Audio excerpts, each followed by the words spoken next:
Good afternoon.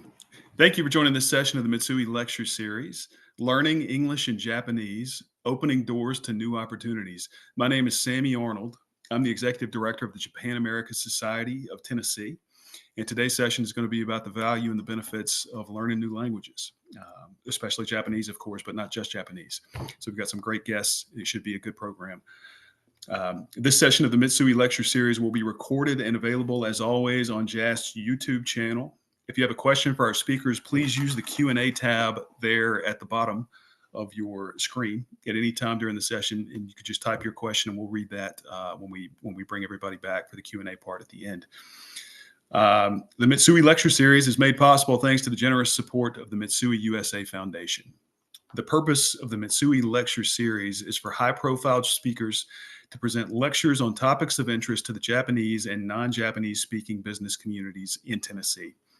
The series highlights Japan's footprint around the world and its contributions to Tennessee's prosperity over the last 40 years. Now it is my pleasure to introduce our very special guest, our JAS board member, Mr. Jeff Hughes, General Manager and Regional Officer of the Mitsui Trade Service Center with Mitsui & Company, Incorporated. Welcome, Jeff. Thanks for joining us, sir. Thanks, Sammy. I trust everyone can see me okay, despite what I realize is now the most boring background in the history of Zoom calls. I am coming to you live from sunny South Florida here in Orlando. So pleased to join you all today. Thank you for joining us in the latest session of the lecture series. This one focused on language learning and new opportunities that come from connecting across cultures. At Mitsui, we've had a long-standing tradition of Mitsui as people that has been with us for hundreds of years throughout our entire existence. And there's nothing that I can think of that's more human than language. In the core of our business, we're all about creating connections and forging relationships across cultures, across borders. So language incredibly important in putting people together and driving cross-cultural connection. So I was very excited to find out about the speakers today. The Tennessee Language Center, where English speakers are learning Japanese. Now I have personally taken one of their courses, so I can vouch for them. Eikaiwa, Nashville, we get so many Japanese rotational staff. It's quite common in our business for many Japanese nationals to come into the United States. So it's wonderful to see that we have resources for them in building their confidence in the English language. With Belmont University, I have the pleasure and honor of serving on one of their boards for the Massey School of Business. We do a lot in the area of international business and cooperation across borders.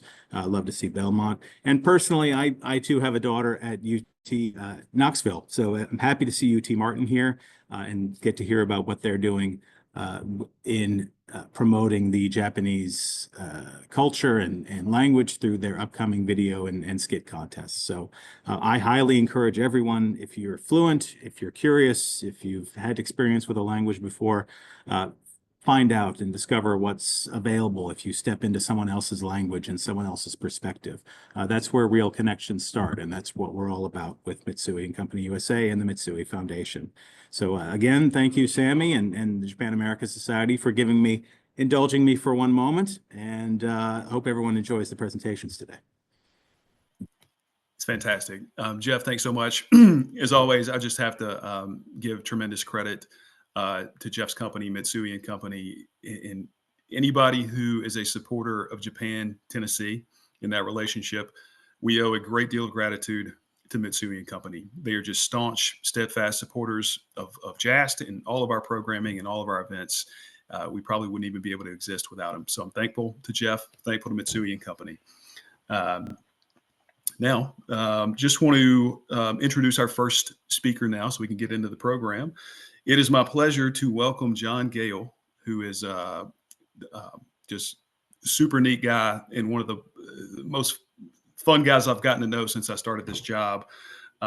John is adjunct Japanese instructor at Belmont University, media consultant for the Consulate General of Japan in Nashville, a former assistant language teacher through the JET program in Kagawa Prefecture. John has a Master of Arts in Japanese from San Francisco State University and is Japanese Language Proficiency Test Level 1 certified. John teaches kanji in his course at Belmont. It's a major focus of the course, and he has a kanji quiz for his class every other day. John, welcome. Take it away, sir. All right, thank you so much, Sammy. Just give me one moment to get my slides going, and I need to share my screen. I'm just so happy to be here. I know I have 10 minutes to speak about today's topic. I could easily talk about it for an hour. So I timed myself, and I've got it at like 10 minutes exactly.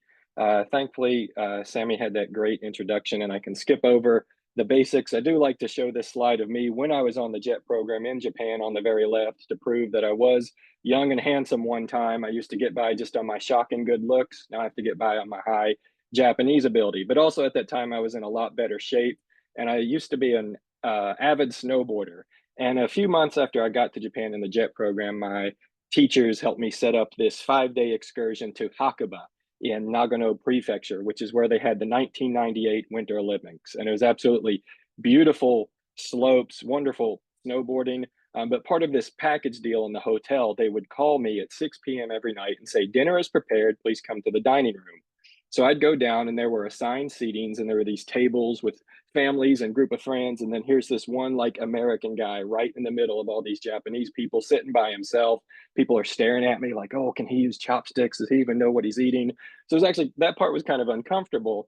And I went to the front desk and I said, look, I just want to cancel and this is in Japanese. I had the Japanese ability to have this type of conversation to say, I want to cancel this dinner reservation. I'll go into town to get something to eat. And the staff at the front desk, he said, sure, that's fine. But, and then he said this sentence, henkin ga dekimasen. And it means I can't do henkin. Now, let me tell you about this word henkin. I had never heard this word. As far as I can recall, I'd never seen this word. This was not in my textbook or vocabulary list or flashcards or anything like that. This is my first time hearing this word, according to my recollection. And yet I understood it right away, like that. And the reason is because I was hitting my kanji study really hard for the Japanese language proficiency test that month. And so when he says this word henkin, what my brain does is like, oh, keen. I recognize that word. That means money. We're talking about a cancellation. What's the hen part? Well, I know this character I've studied, kaesu, that means to give back. It has a reading of hen. So I put them together, hen, keen, in my head. And I'm like, I can't do give back money. Oh, henkin means refund. That was sort of the process my brain went through. And so I was able to completely understand a word I'd never come across before in Japanese because thanks to my kanji study. And that was a real wake up moment for me to how kanji works, how important it is for vocabulary acquisition in Japanese. And it's really influenced how I teach my students at Belmont University. So just for the benefit of everyone, some basics. Most people on this call probably know there's 3 sets of Japanese characters, hiragana, katakana, and kanji. And students usually begin studying them in this order with kanji last. But kanji actually came first into Japanese from China. Japan had its own spoken language, but through trade and interactions with China, used their characters. Kanji are a lot of fun to learn because some of them look like pictures and they're easy to memorize. In modern Japanese, there's 2,136 what we call joyo kanji. These are the kanji that the Japanese government has sort of set and approved and say these appear in major publications. And these are what Japanese students learn in elementary and middle school in Japan. In terms of how many, those 2,000 some characters, if you ask me how many I can read, I've studied them all. And I can actually read a good bit because, again, I love kanji. I'm kind of obsessed with them. Ask me how many I can write. No, don't do that. Don't ask in the Q&A how many I can write. But another thing about kanji is they do have multiple readings. One reading is called the kunyomi. This is also called the Japanese or the semantic reading. This was sort of the original Japanese word that they attached to that Chinese character. And there's also the onyomi, what we call the phonetic reading, or some people call the Chinese reading. That was sort of the sound they heard from Chinese at the time. Now, unfortunately, if you learn Japanese, do you automatically learn Chinese? No, this is something that happened 1,000 years ago. Most of them do not sound the same in Chinese, even though we call that the phonetic reading or sometimes the Chinese reading. Now, about those 2,136 characters, here they all are in one image. I'm going to have this slide up for a few seconds, see how many you can recognize. Did you recognize any? Well, image is gone. But don't get freaked out about how many there are because learning kanji is actually a lot of fun. Like I said, some of them are kind of like pictures. This character right here, this means fire. If you use your imagination, it looks kind of like a fire. This character right here, this means mountain. Again, use your imagination. It looks kind of like a mountain. Put them together, what do you get? Fire mountain. That is painfully obvious. That means a volcano. And this is where I think Japanese is actually a lot easier than English. Yes, it is a lot of work to learn these characters up front, but once you learn them and get them down, Japanese words like this, fire mountain for volcano, give back money for refund, it becomes a lot easier to interact with Japanese after you've learned all these characters, or as many as you're going to learn. So when you're studying kanji characters, there's three main things you need to be paying attention to, practicing, and putting on your note cards. The first is stroke order. There is a set stroke order for how these are written that is designated for that kanji. Again, that's nothing to panic about, having to learn thousands and thousands of different stroke orders. There's rules to it. We start in the top left and work our way to the right and down, just like you do with hiragana and katakana characters if you've learned those. You also need to learn the readings. The onyomi, the Chinese phonetic reading, in a proper kanji dictionary is written in katakana, or if you're using a romanized dictionary, it's written in all capital letters. The kunyomi, the Japanese semantic reading, is in hiragana, or in lowercase alphabet letters. And so you need to have your readings memorized, and you also need to know what that character means, whether it's through adding this to flashcards or however you're practicing. These are the three important things you need to know. Now, I have this diagram where the oval's meant to represent the conscious brain, the sort of front of the brain, and the rhombus is meant the subconscious. And when I started teaching at Belmont, what I felt my students had been doing their first year of Japanese, which is completely natural, is that their conscious brain was getting overloaded with all this information, these stroke orders and readings and what it means and everything. And I wanted to take a different approach with them and say, hey guys, there are rules to how these characters work when you put them together. You still have to memorize your stroke order and your readings and your meaning in your conscious memory that never goes away, but let's internalize the rules for how words work, and that'll be more efficient. Now, again, I could talk about this for an hour. I'm going to try to talk about it in 1 minute, just very quickly, what some of those rules are. When a kanji appears by itself in its sort of native Japanese meaning and context, that uses the kunyomi. Some of the examples we've seen from this presentation: he, fire; yama, mountain; kaisu, to give back; okane, for money. There are exceptions to any rule. I say, in this case, hon, for book by itself, a very common word. That's the onyomi. Kin, for gold, the metal you can buy at Costco. That's also the onyomi of that character. If you see okurigana, which are hiragana mixed in with the kanji like this, that also indicates the kunyomi, like tabe, mono, eat thing or food; kai, mono, buy thing, shopping. These are using the kunyomis of those kanji.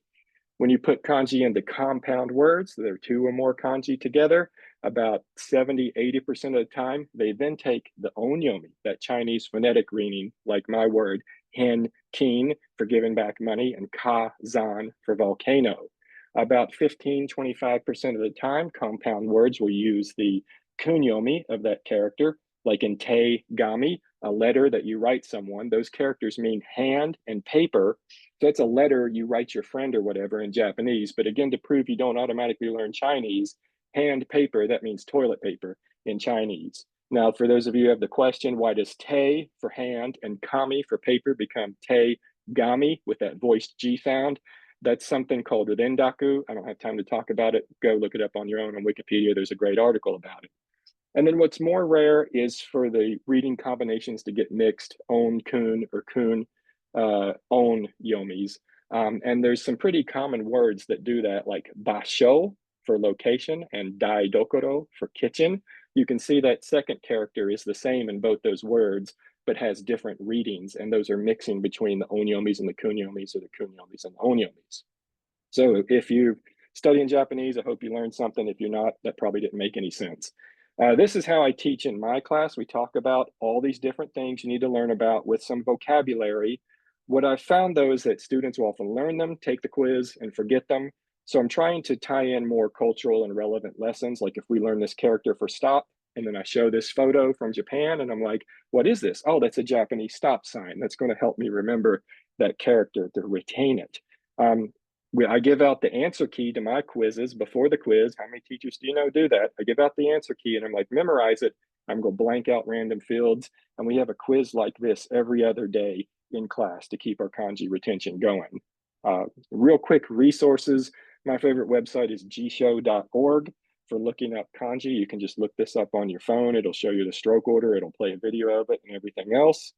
Some Genko Yoshi, Japanese manuscript paper for practicing writing. You can order this cheap on Amazon. You do have to practice writing over and over and over again to learn these characters. So get you some of that. I love the flashcard program Anki, which is really popular. And a lot of my students have reported success with using WaniKani, an app for learning kanji. So that puts me about 15 seconds over my time slot. I want to thank Sammy and the Japan America Society for letting me talk about something that really excites me today, which is kanji. And I'll stop it right there.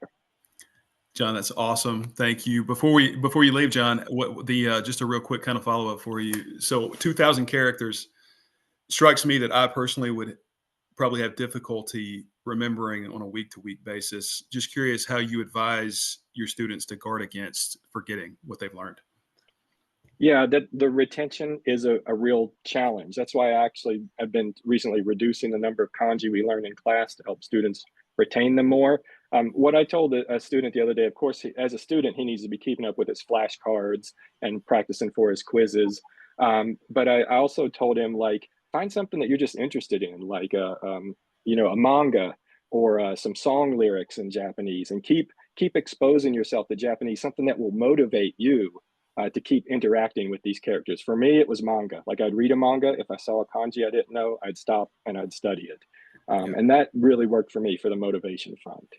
Awesome. Okay. Thank you, sir. John, hang out with us and we'll bring you back in a few minutes for some group Q&A. We appreciate it, sir. Okay. Our next speaker is Kyoko Hammond. Kyoko is a lecturer of Japanese at the University of Tennessee at Martin, which is close to my hometown where I grew up, so I'm very familiar.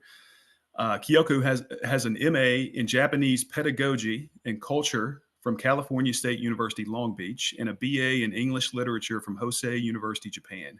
Kyoko came to UTM in 2005, teaches all levels of Japanese, including a Japanese culture course taught in English. Before she came to UTM, she taught Japanese at the middle school and high school levels in Fitzgerald, Georgia, and at the University of California, Irvine. Kyoko is a native of Japan and enjoys spending time with her husband and 3 children, watching Japanese television dramas, and visiting her family and friends in Japan. Kyoko, I'll welcome you to turn your camera on and take it away. Thank you so much, Sammy. Appreciate it. Yes, ma'am. Yes. So yes, hello everybody. I was actually very fascinated by the Jones presentation. You know, the kanji is something I always kind of struggle with how to teach. But today, actually, I would like to talk about the Tennessee Japanese Language Contest, which is one of the valuable opportunities we provide, we work to provide for our students. So let me share that screen, just a moment.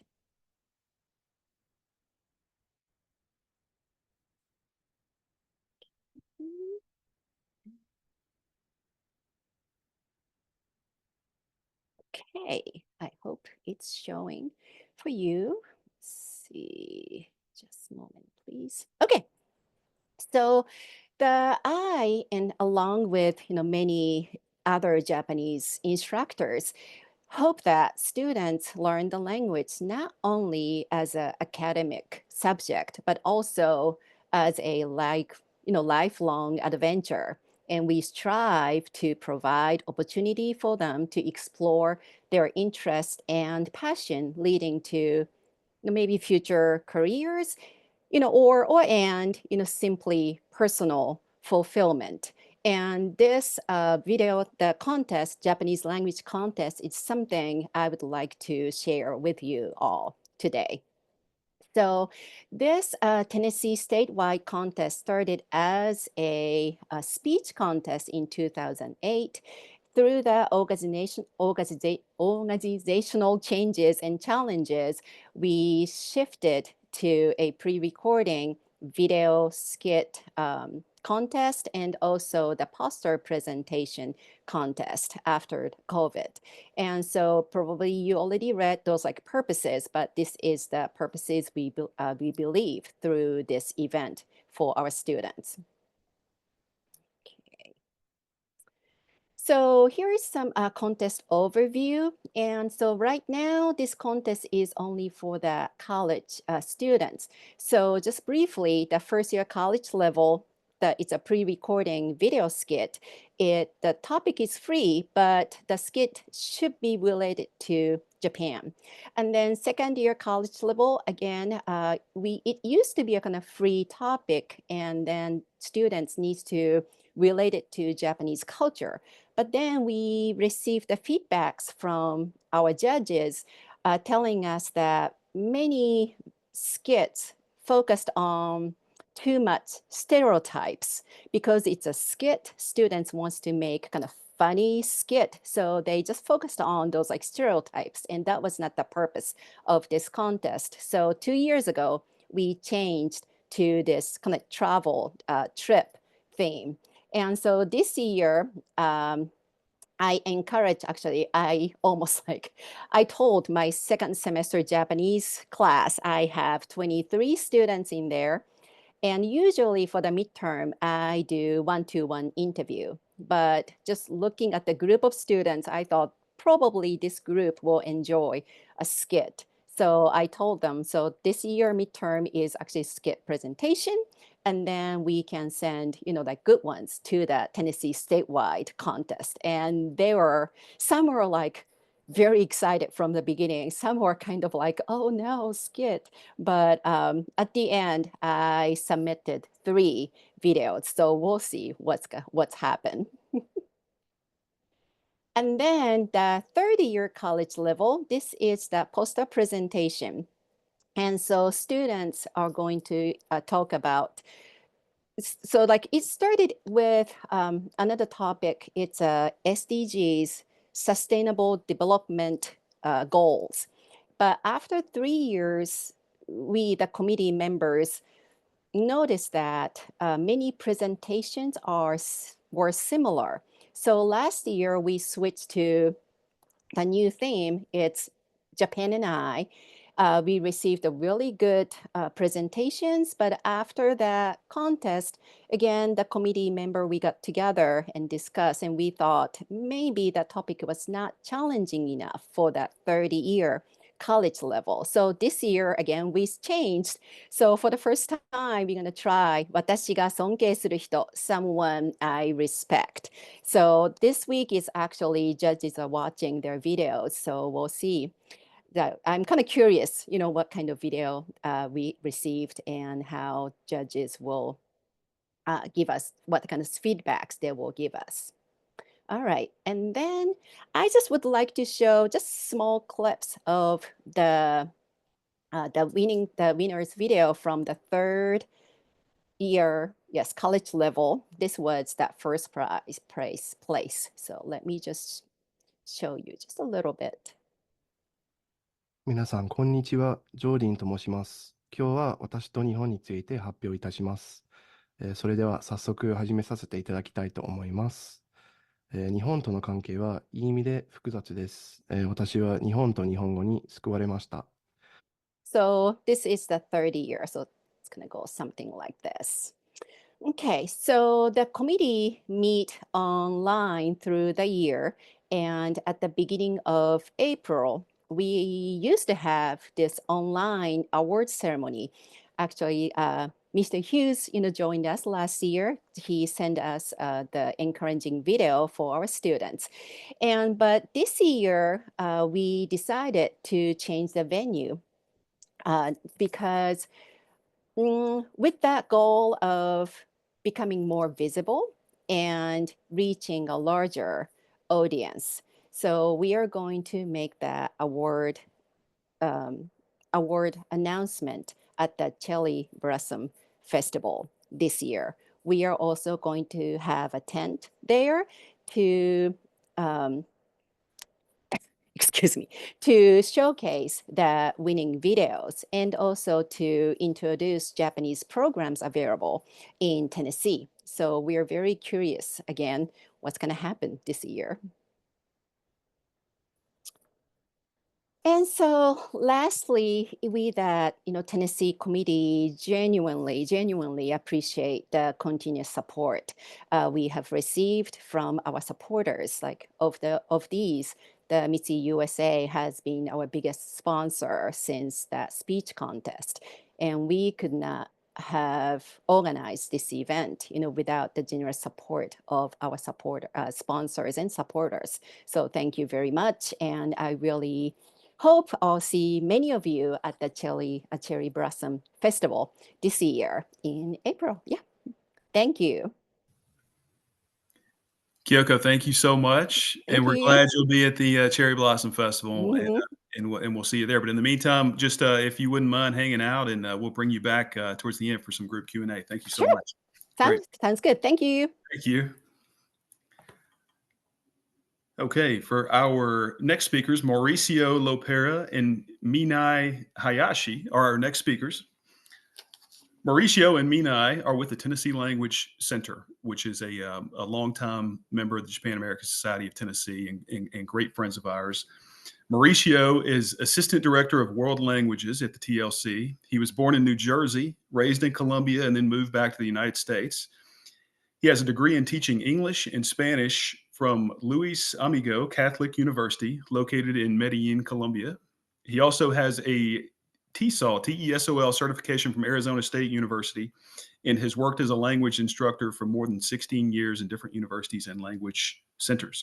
And very cool, Mauricio, he had the opportunity to coordinate a language program in a binational center in Colombia that was overseen by the U.S. State Department recently.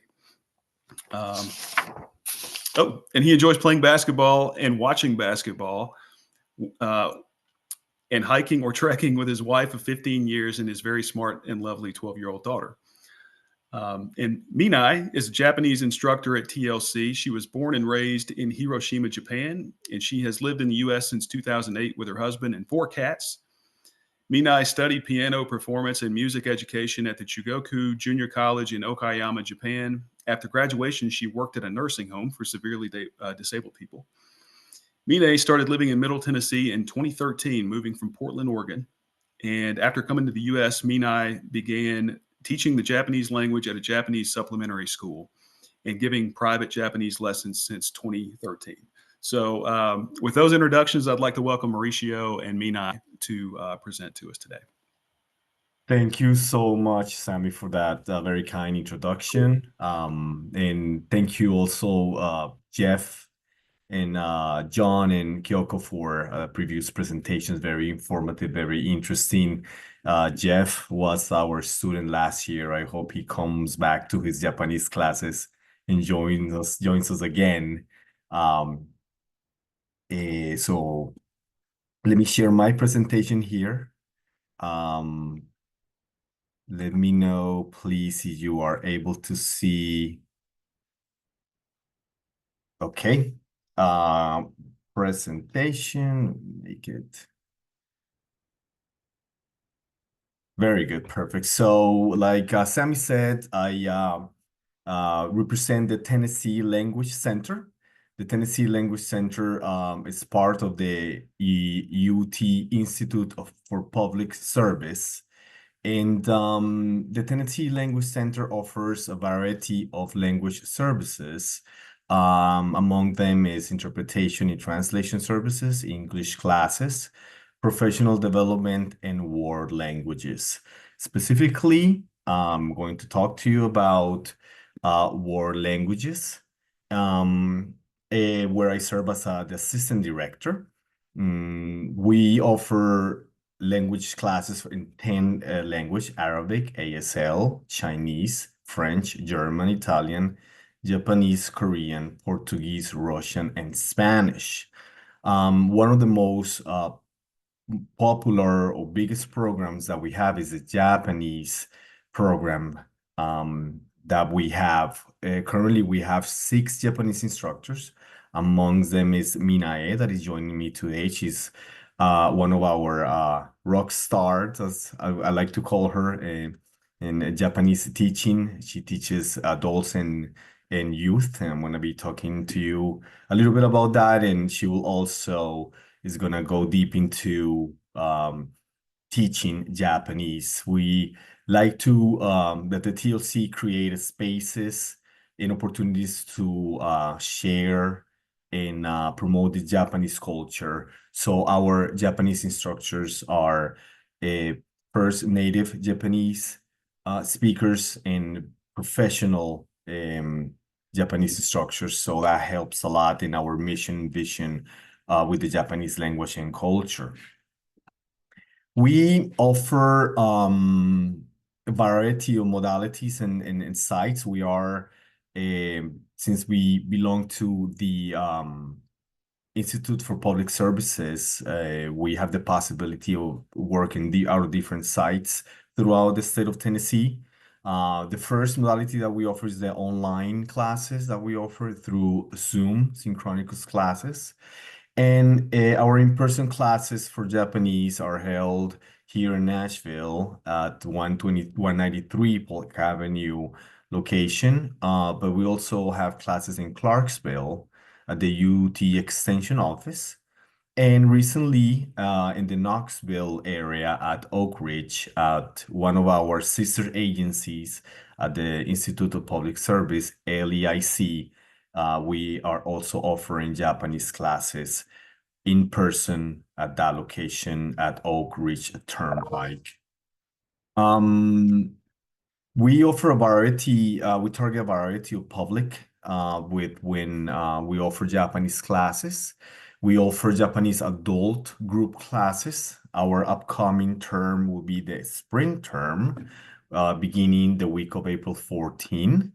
And then we have Japanese youth classes as well, that will also begin during the spring term.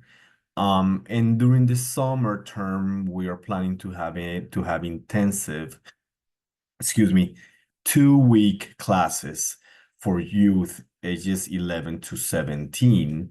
We are looking to have 2 hours during 5 days a week during 2 weeks, intensive classes for youth. And we also offer Japanese custom classes. This is ongoing, open registration is needed. Custom classes are one-on-one classes, student and one of our instructors according to their students' needs and level. We can offer those online and in person as well. Other spaces and events that we have at TLC in Japanese is the Kakizami event. Is an event that we have every year, usually at the beginning of the year. And we also have the very prestigious kanji test that we began offering and administering last year. And we had our second test this year back in February. And the upcoming date will be October 19 for the kanji test. We will be opening registration soon for the test. So these are among the many things, classes and events, spaces that we offer to help spread the Japanese culture and the Japanese language in our the state of Tennessee and the city of Nashville. So I'm going to pass on to Minae. All right, she's gonna talk to us a little bit more about what we do and how she does it. Minae, please. Hello, my name is Minae Hayashi. I am one of the instructors of Japanese course at TLC, and I have a class for adults and youth classes. And first, I would like to talk about the adult class. Some students are from other states, and even other countries, such as Australia, to take our online classes. And we have students all ages and from a wide variety of occupations. Each student has their own motivations to learn Japanese. And next, I would like to talk about the youth class. At TLC, we offer youth classes in Japanese only. They enjoy learning Japanese and encouraging other classmates in class. We also provide one-on-one online lessons for youth with special needs. And most young students get interested in Japanese from anime and manga as cartoons. However, learning Japanese is big challenging for them because they are already busy with schoolwork. So therefore, we keep our lesson goals achievable and manageable since we have a tiny class, so like 3 or 4 kids, so I can see each student's growth and achievement. At TLC, we want them to feel positive about themselves and express themselves freely through learning Japanese. Now, let me share how I interact with the students in class. On the first day of my class, I always ask each student, out of all languages in the world, how come you choose Japanese? That way, I can figure out what they want to learn from this class, and it makes the lesson goals much clearer to me. A lot of students say that they want to learn Japanese because they want to travel to Japan and talk to local people there. Some students say that they have met Japanese people and were really impressed with how kind they are. Another question I ask to my students is, what is your motivation to learn Japanese at TLC? Even with your busy lives and situation, they gave me a serious answer. I can learn Japanese with apps or YouTube, especially vocabulary and kanji. But at TLC, I can actually use what I learn in the class. Since everyone is learning together, it is easy to speak up in Japanese without in TLC class. Sorry. It is easy to speak up Japanese without any hesitation. I noticed that many students use a Duolingo app before enrolling in a TLC class. But it is still difficult for some students to distinguish between formal and casual expressions for a word or phrase along with the appropriate usage in each situation. The TLC class can support and fill the gap. In addition, students can teach and help each other in class. If students ask the teacher a question, some students answer it. Our Japanese students at TLC are really hardworking and have high goals.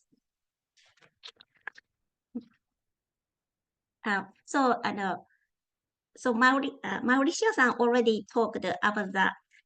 We offer calligraphy class.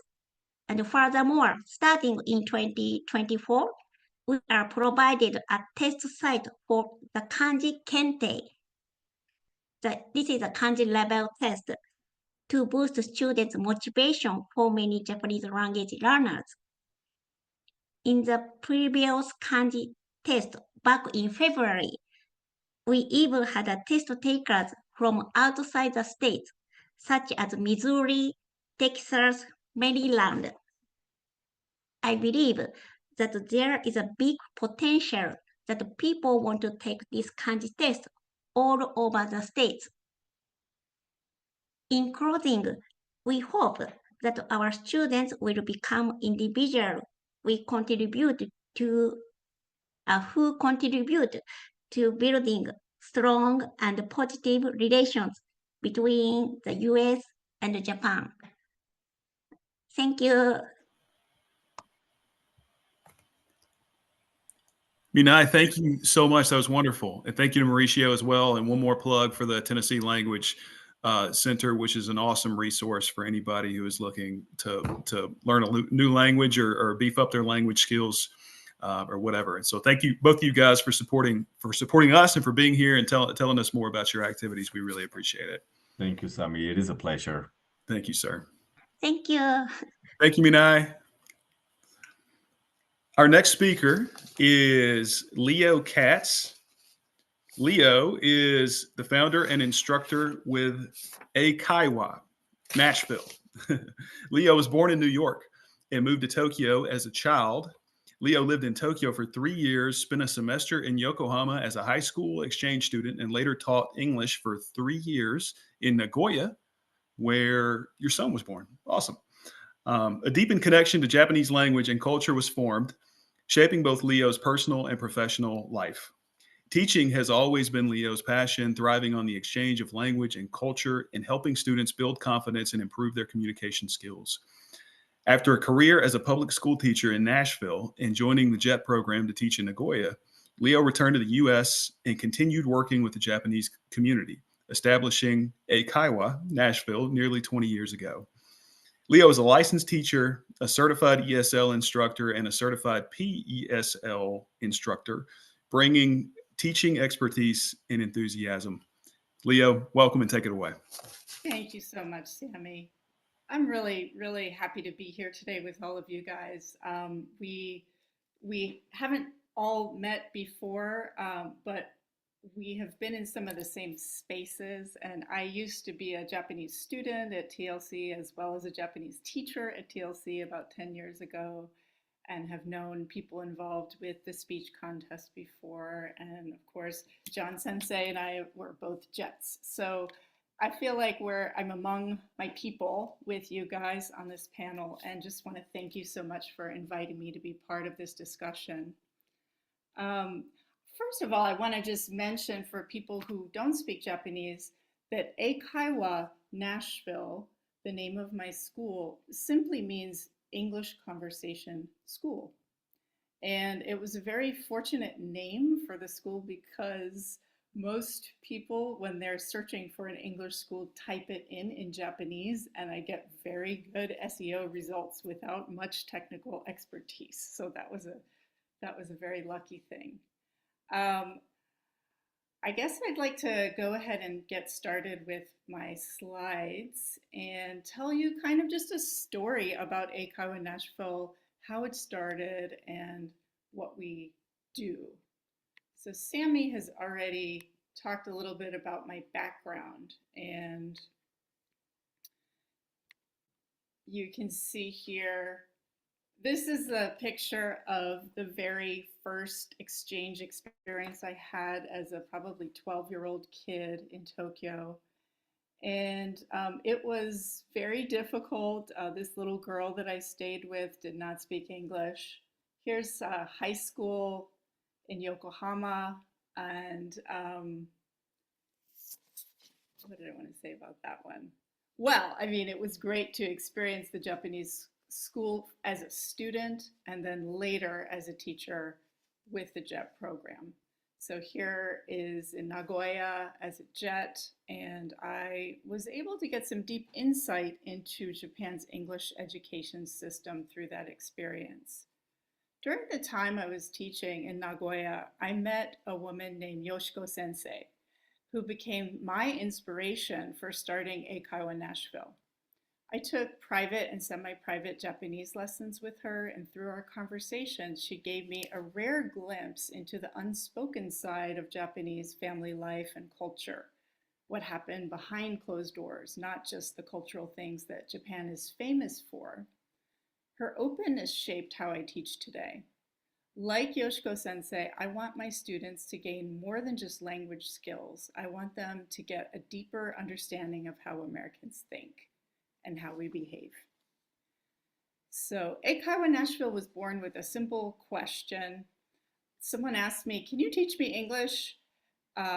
She was the wife of a Japanese doctor who was doing research at Vanderbilt in 2006. Our kids attended the same preschool, and that moment sparked something bigger. Since Eikaiwa Nashville started when my son was young, I've always made space for moms with babies and young kids. In many ways, I was just in the right place at the right time. When Bridgestone opened its downtown headquarters, Eikaiwa Nashville became a go-to spot for employees looking to improve their English after work. I was also lucky that around the same time, the consulate moved to Nashville and Nissan's headquarters as well. In the early days, I mostly worked with Vanderbilt clients because they were nearby and tended to have flexible schedules that worked with my life as the mother of a young child. This is a sample of the pronunciation system, the transcription system that I use, which I call the Eikaiwa Nashville method of pronunciation. This is actually kind of early version of it. It has evolved since then, but I did not have a good slide of that to show today. But it combines katakana with IPA to help people understand English more clearly. Sometimes I run classes for 2 to 4 people, which makes lessons fun in a different way and more affordable. Right now I have a small group class going on in Franklin. And another aspect of Eikaiwa Nashville is that I host a variety of cultural events throughout the year: pumpkin carving party, spring wildflower tours, strawberry picking. Sometimes we visit local Nashville businesses like Yazoo Brewery, Olive and Sinclair Chocolate Factory. After hearing last week's Mitsui Lecture Series, I think we'll have to plan a trip to Proper Sake next. So I'd like to thank you so much for giving me the opportunity to share about Eikaiwa Nashville as part of this series. And I hope to continue to be part of this landscape as we look to our, did that stop automatically? Are you guys seeing me? Yeah, we just see you. Okay, great. As we look to Eikaiwa's 20th anniversary next year and beyond. So thank you so much. Fantastic. Congratulations on that. Thank you for the great presentation, Leo. And if you'll just stay with us, and I can invite the rest of the group to turn your cameras back on and your audio back on, and we can jump into some group Q&A. And while we're waiting on everybody to come back and join us, Leo, just a quick follow-up for you that I wanted to hit you with. Yes. I've heard that understanding the Japanese language helps someone understand the culture.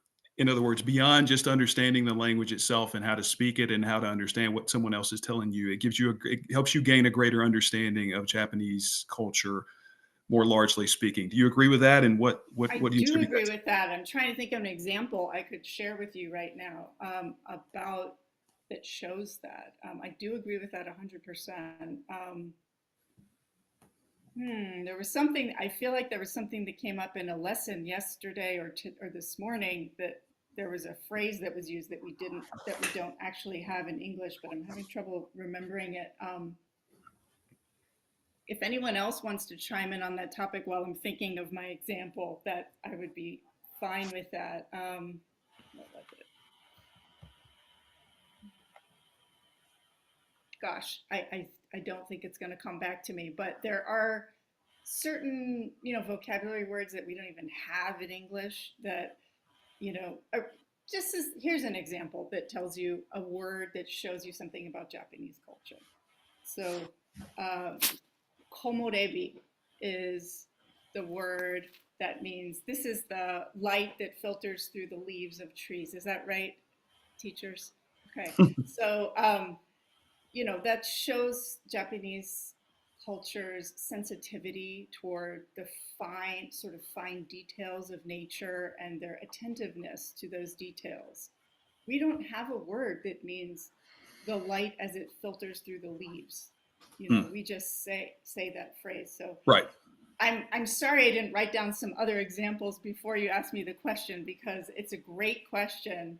And I think just at my age right now, it's difficult for me to recall things quickly all the time. So it's okay. I only gave you about 5 minutes notice on the question. So, but no problem. But so great. But welcome. That was great. Thank you, Leo, for the wonderful presentation. And congrats on the 20th anniversary, which is awesome.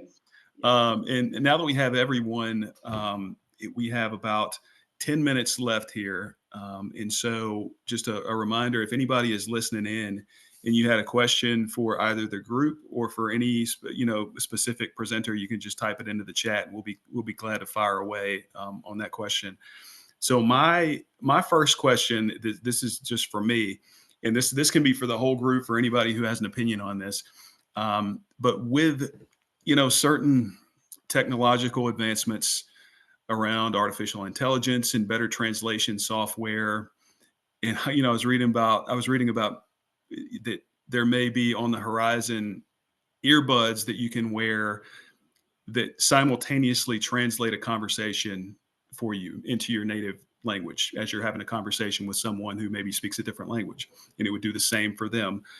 And so the hypothesis among some is that technology basically might diminish in the long term the value of learning new languages. And I was wondering if I'll start with John, because I know I'm quite certain John has an opinion on this topic, but I'd love to hear y'all's thoughts on that question. Sammy knows I have a lot of strong opinions on things. I guess I would just ask the person, what is their goal with language? And like, let's say if you're taking a vacation to Japan and you want to go in a shop and have an interaction with the shopkeeper, and you've got one of these AirPods, and that's all you wanted out of it, and that helped you with a smooth transaction, that's fine. What we hear a lot from students studying Japanese is they want to experience the culture and the art and communicate with the people. You hear it all the time. I want to watch anime without subtitles. I want to be able to listen to my favorite J-pop songs or whatever. And that's just like a very human experience. And the AI can't have that experience for you.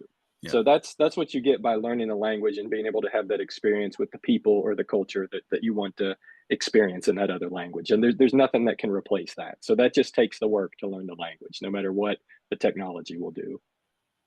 That's great. Anybody else have any additional thoughts on that? I just, yeah. Ahead. Oh, sorry, sorry, but I completely agree with, John. But something actually I heard at the conference, and then it was very interesting. So one presenter was talking about learning language. It's kind of like, you want to learn, for example, musical instrument or like sports. Maybe you cannot become, Shohei Ohtani by playing baseball, but people still wants to play baseball and then become good at it. Same thing with the music.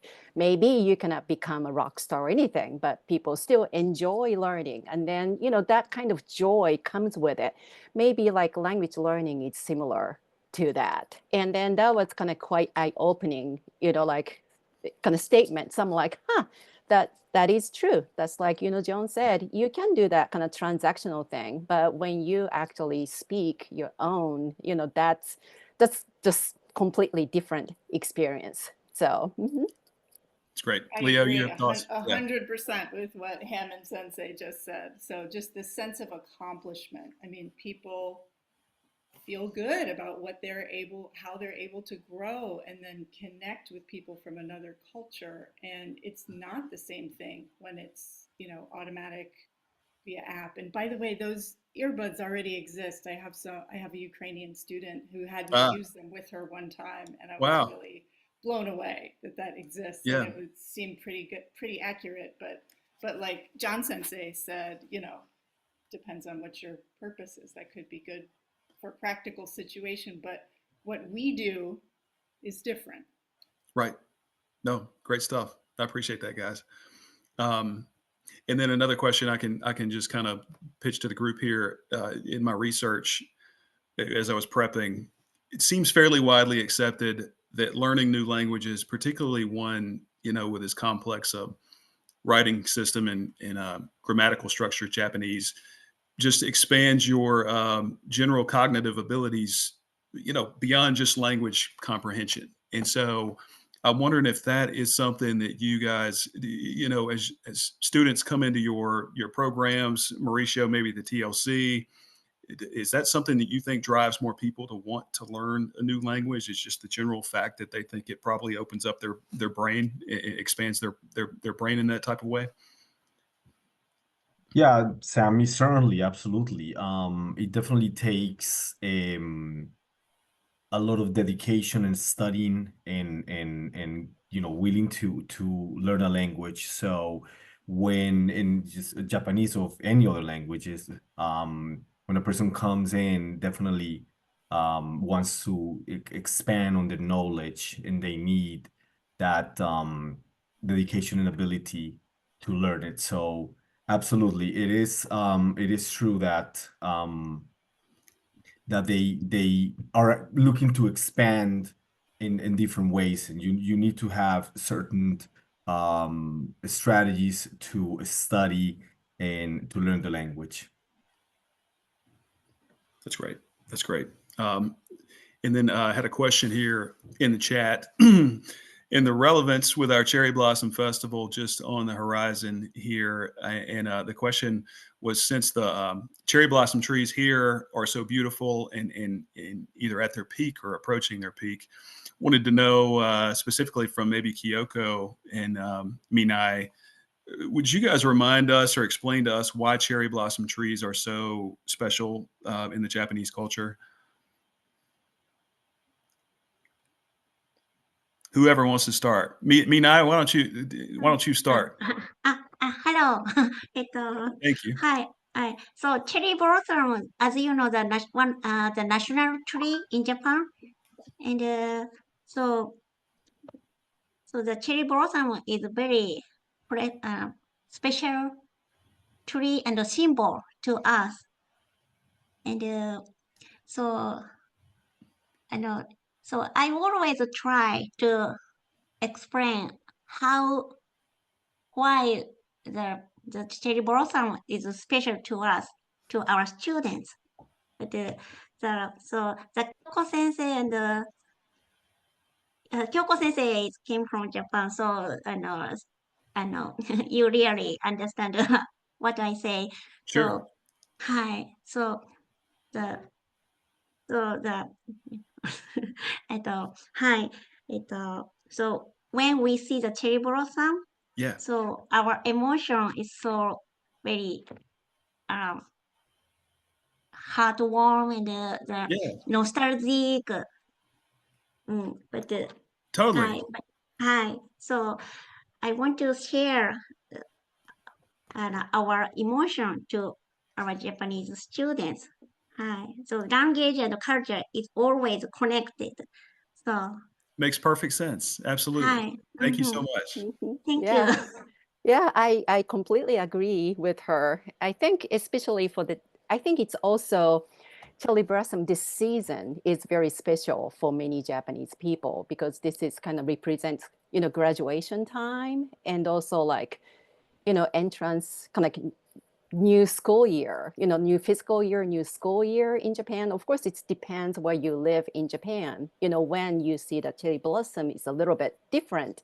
But when I still see those cherry blossom trees, on campus, it just kind of brings me back, just like Minae sensei said, my just time to say goodbye to my, friends, and then, go to the new school, meeting new friends and all that. Yeah, kind of just mixed of excitement and joy, and at the same time sadness all just comes back. So Right.